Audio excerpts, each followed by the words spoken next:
Guys, dahil maulan yung panahon, so nagluto ko ng champurado. Ayan, champurado lang muna tayo ngayon.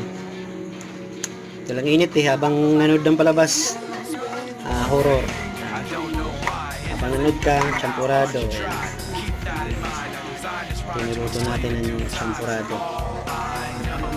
So gusto ko to ihalo yung champurado sa sa tuyo o kaya paksiw. Masarap to. Kailangan siguro mga 2 minutes luto na to. Pero pwede na siya. Pero mas gusto ko lutuin pa yung kokwa. Dapat lugaw to tapos kaldo. Kaya ang problema, wala pang